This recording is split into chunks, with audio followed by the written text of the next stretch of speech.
les membres du corps des anciens, messieurs et madame, les membres du corps des diaconesses et des diacres, messieurs et madame, les membres des différentes structures de l'Église, chers époux, chers enfants, chers invités. Avant tout propos, permettez-moi de rendre grâce à Dieu, notre Père, qui a permis que se tienne cette journée. C'est pour moi une joie immense de prendre la parole au nom de toutes les femmes de TGV pour vous souhaiter la bienvenue à cette journée de l'ASC placée sous le thème principal tiré dans 2 Corinthiens 13, 11 qui dit ceci: soyez dans la joie, perfectionnez-vous, consolez-vous, ayez les mêmes sentiments et vivez en paix. Notre conférencière, le vendredi, a encore redéfini notre thème principal comme suit, et je cite, les conditions d'une vie communautaire agréable à Dieu. Et notre sous-thème, le feu brûlera continuellement sur l'autel et il ne s'éteindra point, tiré dans Lévitique 6, 6. Nous vous remercions infiniment d'avoir été des nôtres ce matin. Cela témoigne l'intérêt que vous accordez aux activités des différentes structures de l'Église. Que Dieu vous bénisse pour l'honneur que vous faites à cette journée. Nous avons eu à mener des activités cette année et nous n'allons pas citer.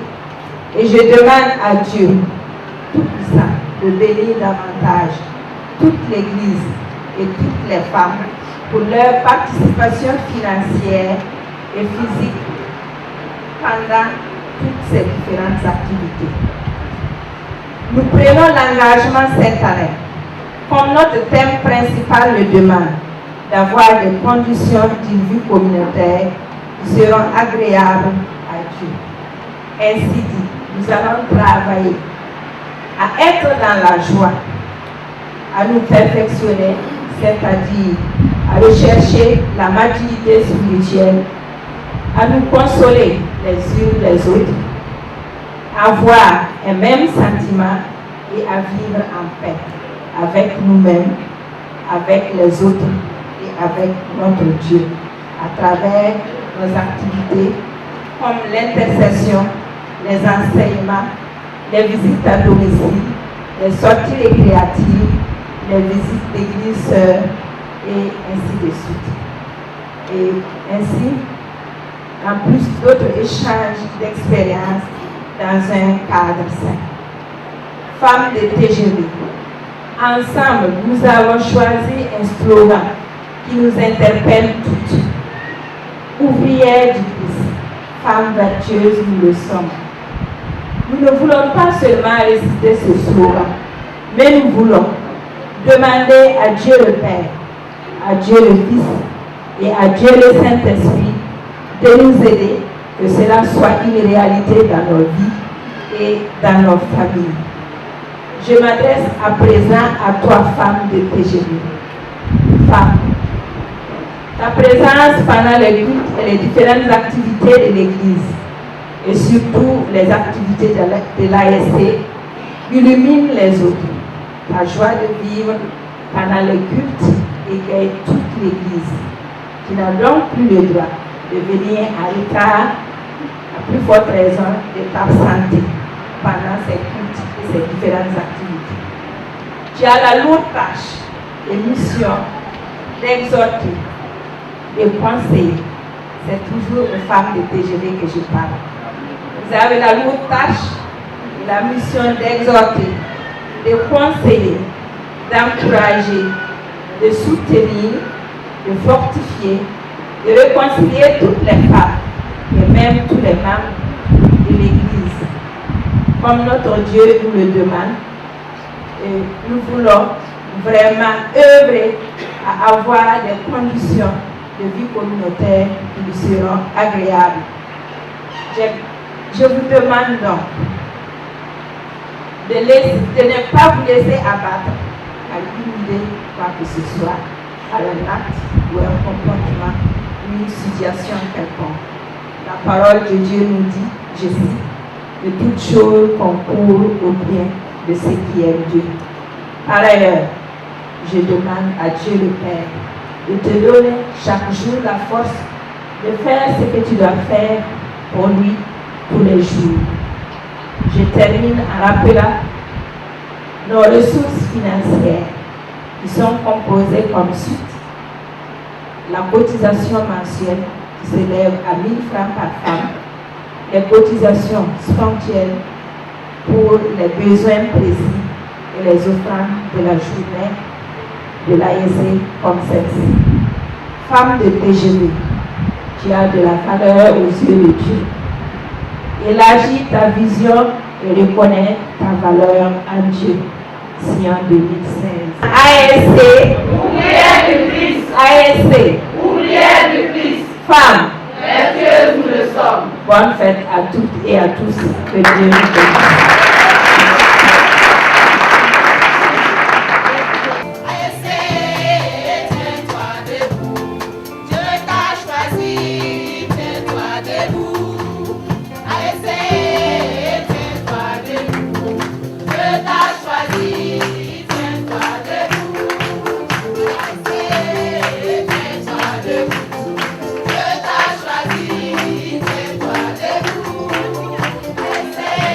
Yeah.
Gloire à Dieu pour sa paix dans mon cœur. Amen, amen, amen, amen. Gloire à Dieu pour son amour dans nos cœurs. Amen, amen, amen, amen. Comme ça, il est dit, when I'm bien, amen. Amen, amen, amen, amen. If everyone now I'm laughing, I'm so full. Amen, amen, amen, amen. Everyone now I'm no longer so full. Amen, amen, amen, amen. When I say, praise the Lord, they say, amen. Amen, amen, amen, amen. Praise the Lord, Jesus, Lord, they say, amen. Amen, amen, amen, amen. Amen,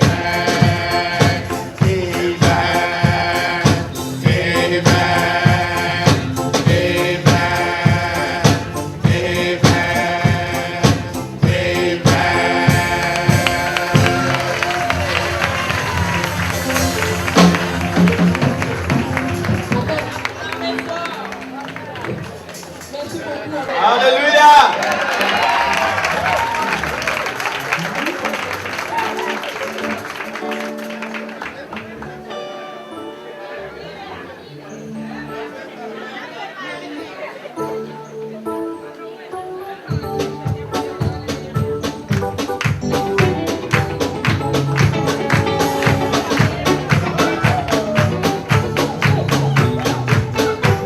Alléluia.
Tout le monde peut parler.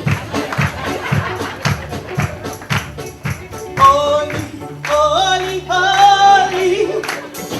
Holy, holy, holy. Holy is the Lord God Almighty.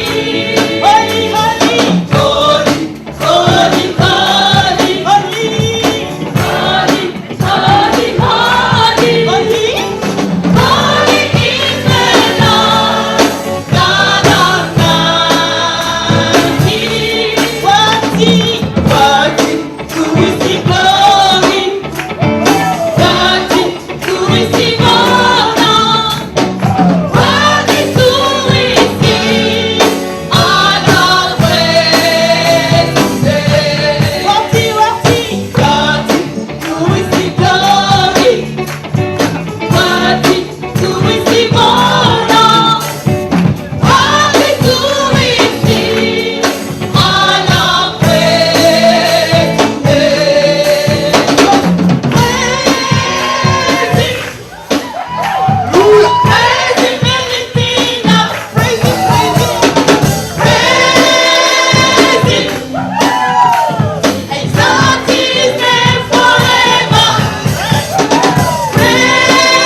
pressé.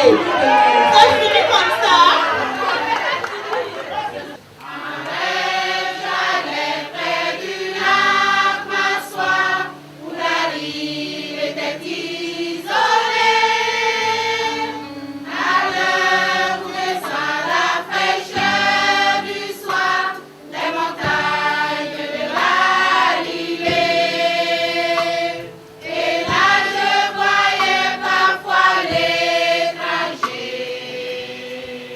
familier de la solitude, l'ami du pécheur et du péager, entouré de la multitude. Je le suis, je l'écoute et je l'aime. Mais comment lui prouver mon amour? Seulement par le don de moi-même, m'engageant à le servir toujours.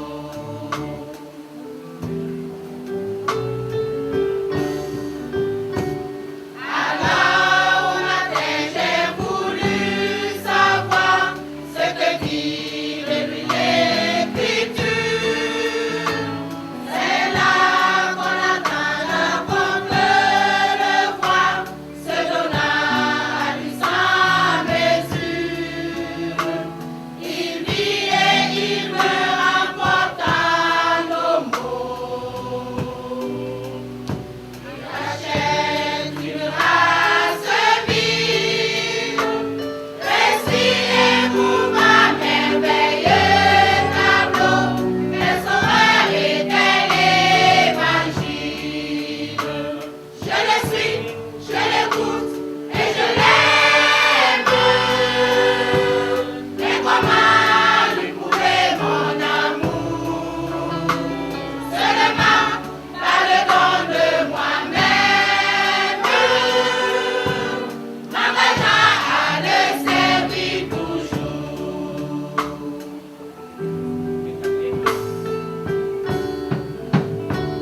Quel œil n'est plus l'étranger lointain, entretenu dans ma solitude.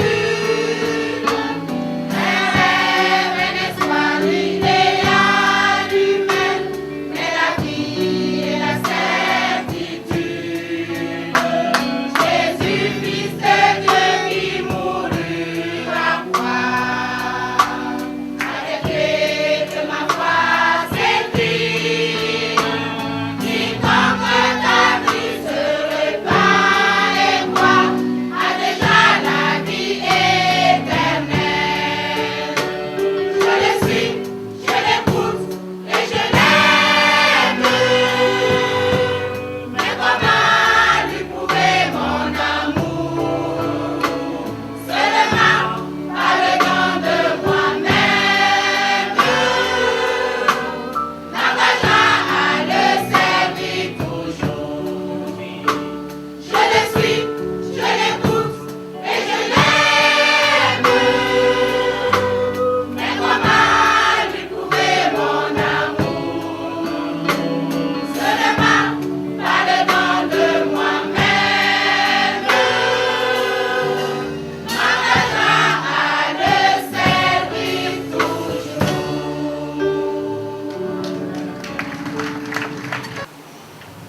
Lévitique 9, tout le chapitre. Si nous disons le chapitre 4 en 4 parties pour une meilleure présentation. Nous lisons le verset 1 à 7. Ce verset parle des préparatifs. À la fin de la semaine d'isolement, les nouveaux sacrificateurs et les anciens d'Israël durent se préparer à l'inauguration du ministère sacerdotal. Il fallait ainsi rassembler tout ce qui était nécessaire pour les sacrifices de purification, c'est-à-dire rendre pur ce qui est affecté par le péché, l'holocauste et le sacrifice de paix. Les animaux pour ces différents sacrifices étaient donc préparés et sans défaut. Pardon, au verset 8 à 14, dit ceci. Il parle de la purification et l'offrande par les sacrificateurs. Une procédure était instituée et constituait d'abord à offrir les sacrifices de purification purification et de l'horoscope pour les bergers. Entendu par les responsables religieux, ensuite la purification et l'horoscope pour le peuple, ce qui correspond à la fête annuelle des expiations. Frères et sœurs, nous sommes donc en présence des formes les plus élémentaires de sacrifice et de préparation des horoscopes. Le verset 15 à 21 parle de la purification, l'offrande, de l'horoscope et des sacrifices de paix pour le peuple. Aaron, sans doute assisté de ses fils, fit la purification et offrit de l'horoscope pour toute l'assemblée. Le verset 22 à 24 parle de l'approbation divine. Frères et sœurs, en approbation des sacrifices ainsi offerts, la gloire de l'Éternel apparut à tout le peuple, le fait sortir de devant l'Éternel et consumant l'horoscope et les graisses. En réponse à la manifestation divine, la communauté poussa des cris de joie et se jeta face contre terre. Ainsi, le service sacerdotal venait d'être inauguré avec l'approbation divine.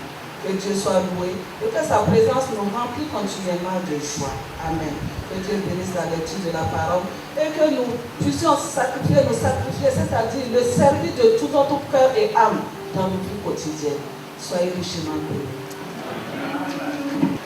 Il y a des gens qui sont convertis, mais ils ont oublié de dire à leur visage qu'ils sont convertis.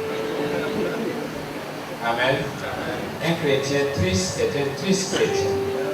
Et quand nous venons dans la présence de Dieu, il n'y a pas de raison que nous ne soyons pas remplis de joie, comme nous venons de le lire. Le peuple était rempli de joie. Amen. À cause de la présence de Dieu. Ce n'est pas à cause de quelqu'un, c'est à cause de la présence de Dieu. Que le Seigneur nous bénisse. L'oratrice du jour n'est plus à présenter. Je l'ai dit, la révérende Johanna Iboudo n'est qu'à Boré, parce que c'est ma maman à moi, privée. Elle est, comme elle a rendu témoignage vendredi, peut-être qu'elle ne va pas le répéter, c'est pourquoi je le dis. Eh bien, elle a été inspirée par le Seigneur. Le Seigneur lui a parlé en lui disant, forme-toi pour pouvoir aider les femmes. Et c'est ce qu'elle a fait. Elle a fait l'Angleterre. Ensuite, revenue ici, elle a fait Logos, où elle a une maîtrise en théologie. Mais auparavant, elle a fait l'université de Ouagadougou, où elle a une maîtrise en lettres modernes. Et elle est une doctorante, donc elle se prépare, elle est inscrite en programme de doctorat, elle se prépare pour son doctorat en théologie. C'est une femme d'expérience, mais c'est surtout une femme qui aime le Seigneur et qui veut servir le Seigneur d'une manière ou d'une autre. Que le Seigneur vous bénisse. Nous allons prier pour elle. Seigneur notre Dieu, nous te disons merci. Nous te disons merci parce que nous sommes à tes pieds et qu'il y a le Saint-Esprit, celui qui a inspiré les auteurs, qui peut nous inspirer aujourd'hui, prédicateurs, pour transmettre les vérités divines, soit avec ta servante Seigneur. Seigneur, tu es vivant, tu es puissant. Et nous allons ressortir de ces lieux en nous disant, nous avons entendu la voix du Seigneur et nous allons obéir à la voix du Seigneur. Merci de le faire au nom de Jésus-Christ. Amen.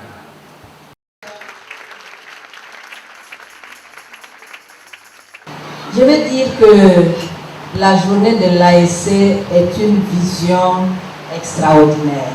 Et nous voulons saluer toutes les personnes qui ont été à l'origine de l'institution, de la création de cette journée. Je pense que les femmes sont d'accord avec moi.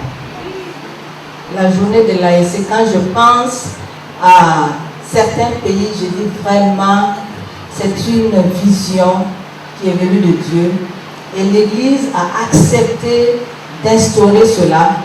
C'est vraiment merveilleux pour les femmes du Burkina Faso. Et les femmes des assemblées de Dieu, les églises des assemblées de Dieu du Burkina Faso. Et nous devons travailler à faire en sorte que cette journée soit de plus en plus grandiose et que le nom de Dieu soit glorifié. Les femmes ont bien pressé, beaucoup de choses se sont passées, mais je voudrais souhaiter que l'année prochaine, ce soit des filles qui soient ici. Alléluia. Alléluia. Où sont les jeunes filles là? Vous pouvez faire ça, non? Que Dieu vous bénisse. Alléluia. Le thème que je voudrais vous proposer ce matin, c'est la prière qui touche le cœur de Dieu. Alléluia. Ce n'est pas pour des prières spectaculaires, comme certaines personnes aiment, mais c'est pour améliorer notre vie de prière personnelle. C'est très important. Dans cette assemblée, je ne suis pas vraiment étrangère. Je vois beaucoup de visages que je connais. Et je suis heureuse de savoir que les uns et les autres sont ici. Surtout Madame Odrago Florentine. C'est ma voisine des années 79 à 80. Ma voisine d'en face. Je suis contente de la voir ici. Notre lecture de base, c'est Marc chapitre 11, versets 22 à 26. Marc chapitre 11, l'évangile de Marc chapitre 11, versets 22 à 26.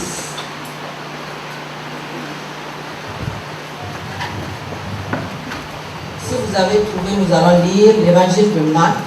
Ou bien on lit ensemble. L'évangile de Marc, chapitre 11, versets 22 à 26. Jésus prit la parole et leur dit: Ayez foi en Dieu. Je vous le dis en vérité, si quelqu'un dit à cette montagne, ôte-toi de là et jette-toi dans la mer, et s'il ne doute point en son cœur, mais croit que ce qu'il dit arrive, il le verra s'accomplir. C'est pourquoi je vous dis, tout ce que vous demanderez en priant, croyez que vous l'avez reçu et vous le verrez s'accomplir. Et lorsque vous êtes debout, faisant votre prière, si vous avez quelque chose contre quelqu'un, pardonnez, afin que votre Père, qui est dans les cieux, vous pardonne aussi vos offenses. Mais si vous ne pardonnez pas, votre Père, qui est dans les cieux, ne vous pardonnera pas non plus vos offenses. Amen. Que Dieu bénisse sa parole. La prière qui touche le cœur de Dieu. Voltaire disait: nous ne connaissons aucune religion sans prière. En effet, quand nous regardons autour de nous, nous voyons que toutes les religions prient. Il y en a même qui ont des nombres de foi qu'il faut respecter. Il y en a qui ont des manières qu'il faut respecter. Toutes les religions donc prient. Mais quelle est la prière qui touche le cœur de Dieu? Comme je le disais, c'est pour nous encourager, surtout nous les femmes, qui sommes les piliers de nos foyers, piliers des églises, de la nation en termes de prière. Je pense que les hommes ne vont pas être offensés si je dis ça.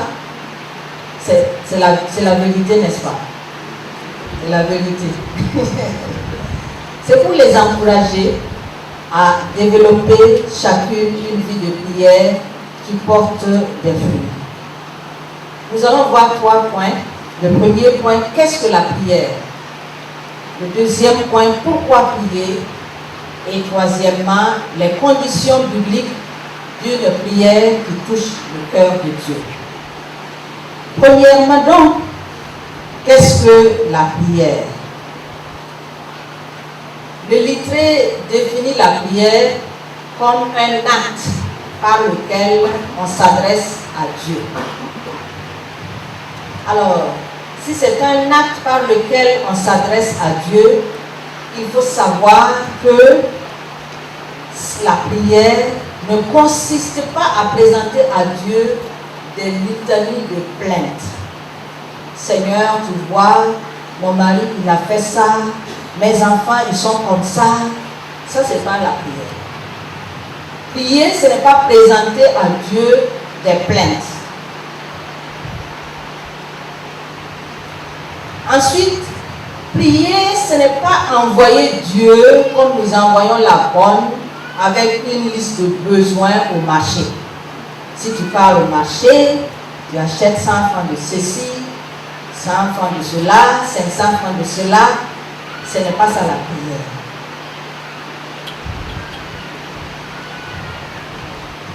La prière non plus, ce n'est pas obliger Dieu à faire notre volonté.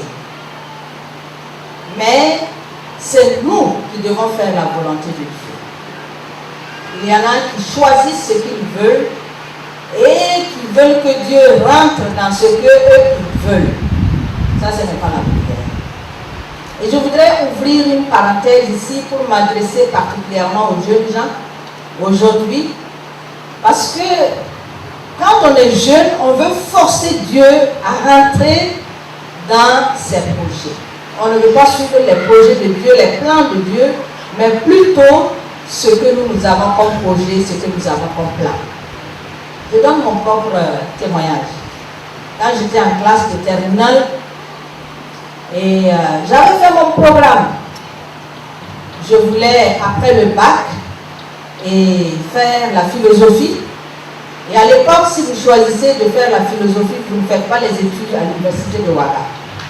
Donc, moi, j'ai choisi d'aller à Montpellier. Donc, je voulais philosophie et je voulais faire les études à Montpellier. Ça, c'était mon choix.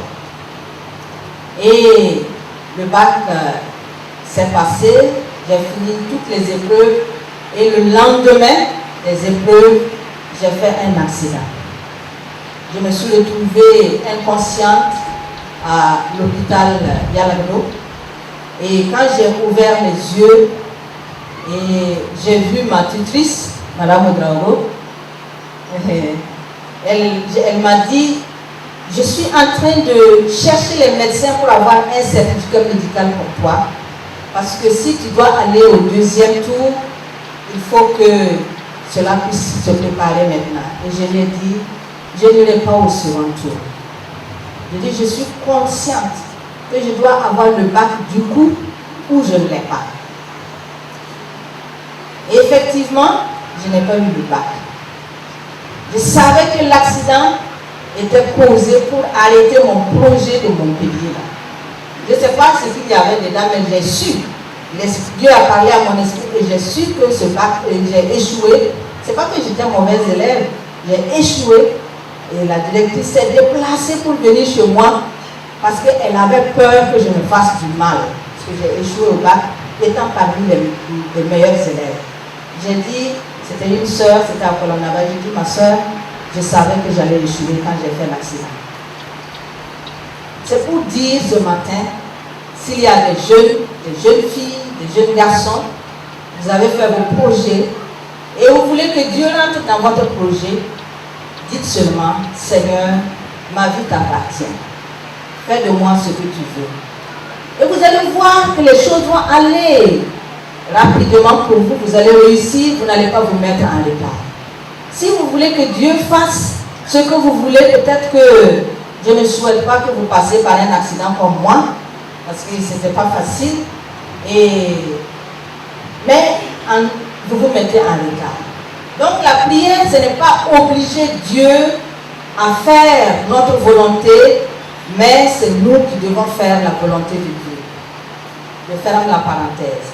Qu'est-ce que la prière? La prière, c'est la seule porte, la seule puissance qui ouvre les portes des cieux et qui ferme les portes de Satan. Parce que la prière touche le cœur de Dieu. Alléluia. Le 23 avril, je méditais sur la prière et j'ai pu formuler cette pensée sur la prière. La prière est la communion de notre esprit avec Dieu par l'intermédiaire de son esprit. Elle nous permet d'entrer dans une profonde intimité avec Dieu, laquelle nous procure assurance et paix parce que nous sommes convaincus qu'il nous écoute. Alléluia. Voici ce que c'est que la prière. Maintenant, pourquoi prier? Il y en a qui se demandent pourquoi prier. Dans 1 Samuel chapitre 12, verset 23, où il est dit: loin de moi aussi de pécher contre l'Éternel, de cesser de prier pour vous. Ces paroles nous montrent que l'absence de prière est un péché. Samuel a dit: loin de moi. Loin de moi. Si nous arrêtons de prier, nous péchons contre Dieu. Que Dieu nous aide donc afin que nous n'arrêtons jamais de prier. Nous devons prier aussi parce que dans le Nouveau Testament ou dans l'Ancien Testament, nous avons vu des hommes, des femmes qui ont prié. Moïse a prié, il a eu des victoires. Élie a prié, le prophète Élie. Il a prié et les prophètes de Baal ont connu la défaite. Alléluia.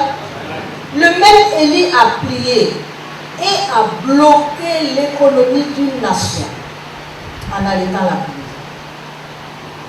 Pour une nation agricole, s'il ne pleut pas, c'est l'économie qui est bloquée.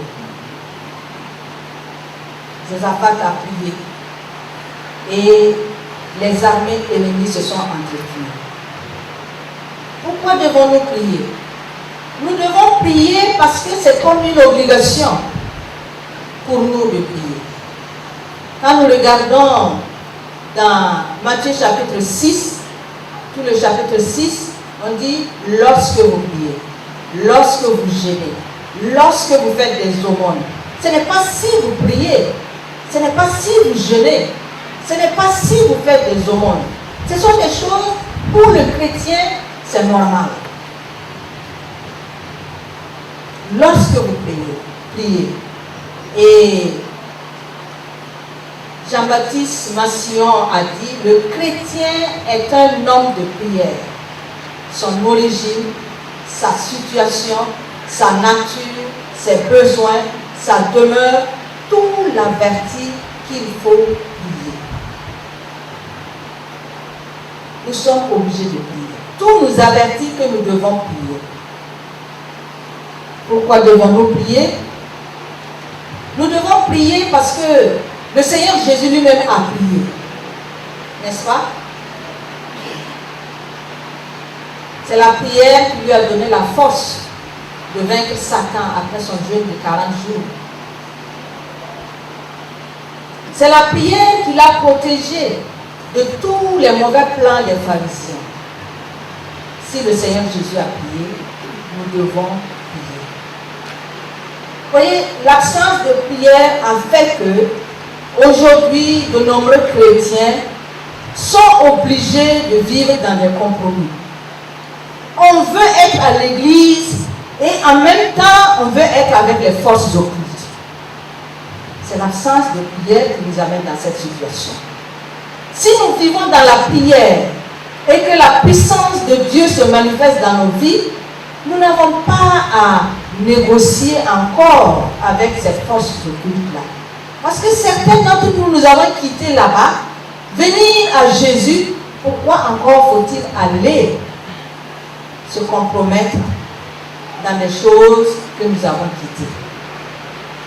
Donc nous devons prier parce que l'absence de prière, c'est un péché. Troisièmement maintenant, les conditions d'une prière qui touche le cœur de Dieu. Les conditions bibliques d'une prière qui touche le cœur de Dieu. Dans ce que nous avons lu dans l'évangile de Marc au chapitre 11, la première condition que nous pouvons relever, c'est de demander. Il faut demander.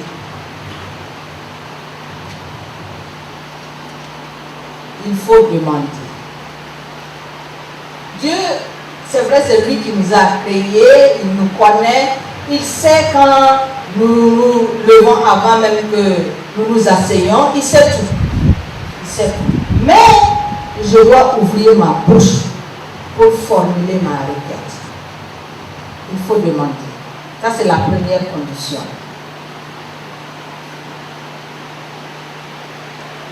Il faut parler.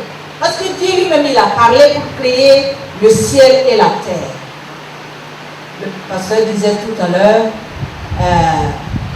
il faut confesser. C'est ça, il faut parler. Dans le psaume 39, verset 9, il dit, car il dit et la chose arrive. Il ordonne et elle existe. Et c'est ça que Dieu, c'est ce chemin-là que Dieu veut que nous suivions. Il dit, il ordonne. Nous aussi, nous devons dire, nous devons parler. La deuxième condition, c'est de demander au nom de Jésus. Jésus lui-même a dit de demander en son nom. Demandez au Père en mon nom. Il faut demander au nom de Jésus. Quand nous regardons dans le livre des Actes au chapitre 3, quand Pierre et Jean ont guéri le paralytique, on va regarder Actes chapitre 3.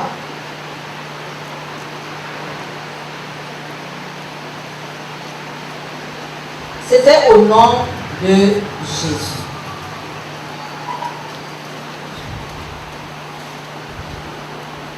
Au verset 6, il est dit, alors Pierre lui dit, je n'ai ni argent ni or, mais ce que j'ai, je te le donne. Au nom de Jésus-Christ de Nazareth, lève-toi et marche. Et si nous regardons plus loin, au verset 16, il est dit, c'est par la foi en son nom. C'est par la foi en son nom que son nom a raffermi celui que vous voyez et connaissez. C'est la foi qui lui a donné à cet homme cette entière guérison en présence de vous tous. Alléluia. Amen. Et plus loin, vous allez voir qu'à cause du nom de Jésus, ils ont été emprisonnés. C'est pour montrer la puissance qu'il y a dans le nom de Jésus et que nous devons prier au nom de Jésus. Troisièmement, nous avons dit, premièrement, demander au nom de Jésus, demander selon la volonté de Dieu. Troisièmement, nous devons demander selon la volonté de Dieu. 1 Jean 5, verset 14, nous parle de la volonté de Dieu. Pour plusieurs personnes, la volonté de Dieu est mystérieuse. La volonté de Dieu est cachée. Mais je dis non, la volonté de Dieu n'est pas cachée. La volonté de Dieu se trouve dans sa parole. Si nous faisons ce que la parole de Dieu nous dit, c'est ainsi sa volonté. La parole de Dieu nous dit de faire ceci, c'est ainsi sa volonté. La parole de Dieu veut que nous soyons en bonne santé, c'est sa volonté. La parole de Dieu veut que nous soyons prospères, c'est sa volonté. Et si nous demandons dans ce sens, ça marche. Mais, si vous priez pour prendre la femme du pasteur du Pama, ça c'est pas la volonté de Dieu. Ça c'est pas la volonté de Dieu.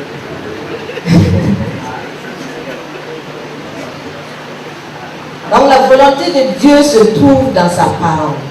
Et tout ce qui est contraire à la parole de Dieu n'est pas la volonté de Dieu. Quatrièmement, nous devons prier avec foi.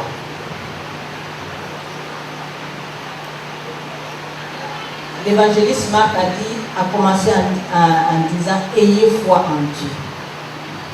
Nous devons prier avec foi. La foi crée un environnement où le miracle peut se produire. La foi crée l'environnement où le miracle peut se produire. Sans la foi, le miracle ne peut pas se produire. Donc nous devons prier avec foi. Cinquièmement, nous devons prier avec précision. Nous devons prier avec précision.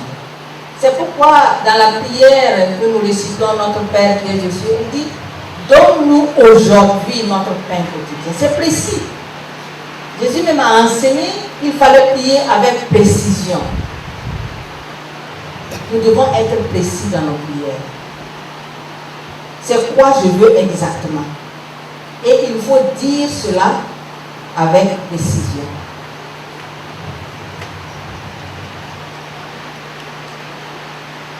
Sixièmement, il faut prier en esprit. Dans Romains 8, verset 26, il est dit que l'esprit nous aide dans nos prières parce que nous ne savons pas toujours ce qu'il faut demander. Pourquoi? Parce que nous sommes limités dans notre langage. Nous sommes limités. Nous n'avons pas toujours ce qu'il faut pour dire à Dieu. Et aussi, le fait de prier en esprit, c'est pour cacher notre prière aux forces démoniaques. Et ils vont entendre ce que nous disons. Si nous disons, Jésus, ils entendent, je parle en français, ils entendent. Mais si je prie en esprit, ils ne comprennent pas ça. Ça, c'est entre moi et mon Dieu. Alléluia. Ils ne comprennent pas ça. C'est pourquoi il faut prendre le temps pour apprendre ça, pour que développer une prière dans laquelle vous ne communiquez pas avec quelqu'un d'autre, vous communiquez directement avec votre Dieu. Comme ça, l'ennemi ne peut pas détourner vos prières. Vous voyez que dans le livre de Daniel, Daniel a prié et on a dit, dès qu'il s'est mis à genoux, la réponse venait. Mais comme les forces démoniaques, le royaume de Perse était au courant de sa prière, ils ont bloqué la prière. Ils ont bloqué la requête pendant 21 jours. N'est-ce pas? Nous sommes appelés à prier en esprit. Et nous devons... C'est ça aussi qui montre notre maturité spirituelle. De prendre le temps et de prier en esprit. Que le Seigneur nous aide afin que nous ne disions pas que le temps du Saint-Esprit est passé. Ceux qui pensent comme ça, ils se mettent en retard. Ceux qui pensent comme ça, il y a vraiment beaucoup de choses que vous ratez. Le temps du Saint-Esprit, c'est pour nous aujourd'hui. Le prophète Joël a dit, vos fils et vos filles prophétiseront. Et si c'est au temps de Joël, nous sommes les fils et les filles, et nous devons prophétiser. Et nous devons parler en langue. C'est ça qui va nous aider à faire la différence dans notre vie chrétienne. Prions en esprit. Prions en esprit. Quand vous êtes baptisé du Saint-Esprit, votre parler en langue, utilisez-le et développez-le pour continuer de parler et de prier en esprit et communiquer efficacement avec votre Dieu. Septièmement, quand nous demandons, nous devons nous assurer, quand nous prions, nous devons nous assurer que nous avons fait la paix avec les autres. Vous ne pouvez pas venir demander à Dieu de faire quelque chose pour vous, alors que dans votre cœur là, vous souhaitez que la foudre tombe sur quelqu'un. Ça ne marche pas. Dieu ne va pas vous écouter. Si nous voulons qu'il nous écoute et si nous voulons qu'il nous exauce, pardonnons, pardonnons, pardonnons et pardonnons encore. C'est une condition biblique si nous voulons que notre prière touche le cœur de Dieu. Alléluia. Alléluia. Et enfin, demandons en nous appuyant sur la parole de Dieu. Quand nous nous appuyons sur la parole de Dieu, ça nous donne plus de confiance. Il y a des sujets pour lesquels nous pouvons nous appuyer sur la parole de Dieu. Et nous allons prendre des exemples. Vous avez besoin, par exemple, de délivrance. Regardons dans le psaume 18.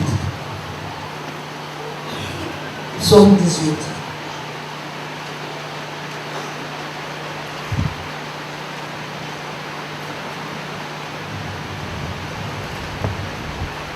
passez par des moments difficiles et vous cherchez la délivrance, voilà une prière qui se trouve dans le psaume 18 que vous pouvez utiliser. Et quand vous utilisez la parole de Dieu, il faut personnaliser la prière. Les mots deviennent vos propres mots.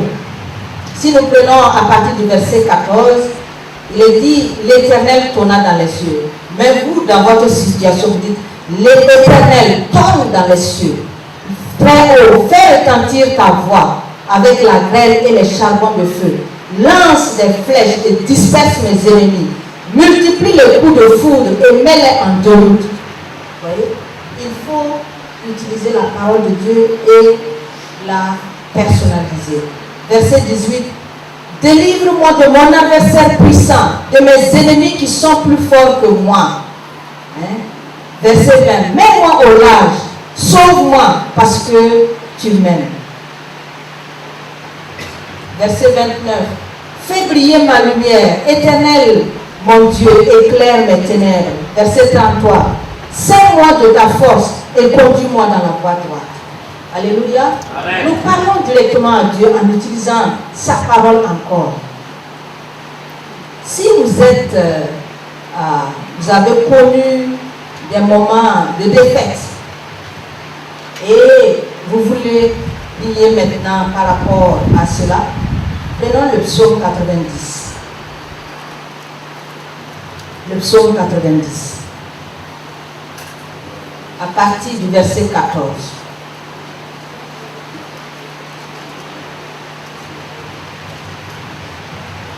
C'est pour que plus jamais vous ne connaissiez la défaite et aussi que ça prépare pour vos enfants.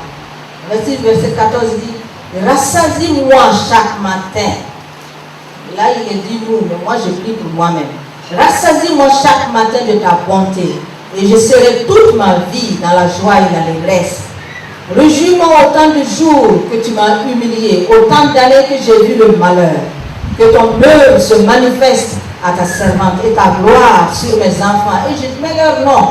Que la grâce de l'Éternel, notre Dieu, soit sur moi. Affermis l'ouvrage de mes mains. Oui, affermis l'ouvrage de mes mains. C'est une prière.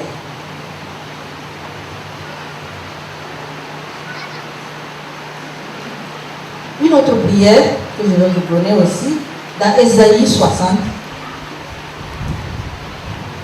Ésaïe 60, versets 19 et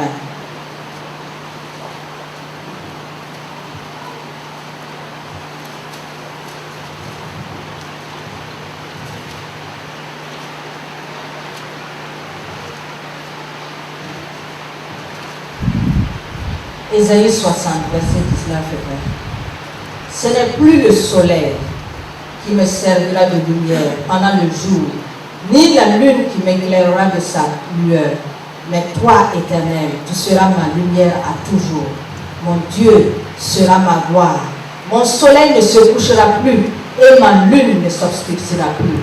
Car l'Éternel sera ma lumière à toujours et tous les jours de mon deuil seront passés. Amen. Bien-aimés dans le Seigneur, comme je le disais, nous sommes des chrétiens, nous sommes des enfants de Dieu, nous sommes appelés à prier. Parce que tout dans notre vie dit que nous devons prier. Si vous êtes malade, priez. Vous avez des difficultés financières, priez. Vous avez des problèmes au niveau de votre foyer, priez. Quelle que soit la situation que vous rencontrez dans votre vie, il faut prier. Et vous attendre à Dieu. Parce que Dieu entend les prières et il les exauce. Dans Actes chapitre 10, verset 4, il dit, tes prières, tes aumônes sont montées devant moi et l'Éternel s'en est souvenu. Les prières, les aumônes sont montées devant le trône de Dieu et l'Éternel s'est souvenu de cela. Est-ce que vous priez? Redoublez encore d'efforts dans la prière. Pratiquez l'aumône. Vous savez, j'aime dire, si vous n'avez pas quelque chose sur quoi vous basez pour dire à Dieu, Ce n'est pas, les Anglais disent self-righteousness, ce n'est pas une justice personnelle, mais c'est pour montrer quand même que vous avez une base. J'ai fait ça. En retour, je peux me tenir sur ce que j'ai fait pour dire à Dieu, fais cela pour moi. S'il te plaît, fais cela pour moi. Ézéchias a obtenu sa guérison ainsi, il a rappelé Dieu. Il a rappelé ce qu'il faisait. Qu'est-ce que vous faites dans l'église? Ça peut vous aider dans votre prière. Ça peut vous aider pour que votre prière touche le cœur de Dieu. Bien-aimés dans le Seigneur, je voudrais vous encourager, comme je l'ai dit, à développer une vie de prière personnelle. Demandez au nom de Jésus. Demandez selon la volonté de Dieu. Priez avec foi. Priez avec précision. Pardonnez avant de prier. Appuyez-vous sur la parole de Dieu pour prier. Et vous allez voir beaucoup de résultats dans votre vie de prière. C'est quand il n'y a pas de résultats qu'on est découragé, on abandonne et on veut faire autre chose. Mais sachez que Dieu est fidèle. Dieu est fidèle. Et si nous sommes fidèles, il le sera toujours avec nous. Il est toujours avec nous et il ne nous abandonnera pas. Ne nous décourageons pas. Ne baissons pas les bras. Gardons courage. Persévérons dans la prière. Et le nom de Dieu sera glorifié dans vos vies.